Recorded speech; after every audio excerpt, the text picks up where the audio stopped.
Food habits చిన్నప్పటి నుంచి తింటుందే తినొచ్చు. కొంతమంది నాన్ వెజ్ తినొద్దు, అది తినొద్దు, ఇది అంటారు. సుత్తి ఇదంతా. తినొద్దంటే ఎక్కువ తింటారు. సో మీరు ఏమి తింటున్నారో అది తింటూ యోగా ప్రాక్టీస్ చేస్తే ఒక 3 నెలలు ప్రాక్టీస్ చేయాలి. 3 నెలలు ప్రాక్టీస్ చేస్తే ఏమవుతుంది మీకు, ఇంకా మీ జీవితంలో భాగమైపోతుంది అది.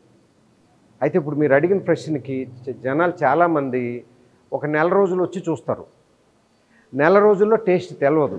ఒక 3 నెలలు నిత్యం ప్రాక్టీస్ చేస్తే దాని ఫ్రూట్స్ వస్తాయి. ఆటోమేటిక్గా మానసికంగా విపరీతంగా మార్పులు వస్తాయి. కొన్ని వేల మంది నేను పర్సనల్గా చూశాను. మానసిక శక్తి వస్తుంది, మెంటల్గా పీస్ఫుల్ అవుతారు. చనిపోదాం అనుకున్న వాళ్ళు, చాలామంది సూసైడ్ చేసుకుందాం అనుకున్న నా దగ్గరికి వచ్చిన వాళ్ళు 4-5 రోజులు యోగా ప్రాక్టీస్ చేయడం ద్వారా విరమించుకున్న వాళ్ళు కొన్ని వందల మంది ఉన్నారు.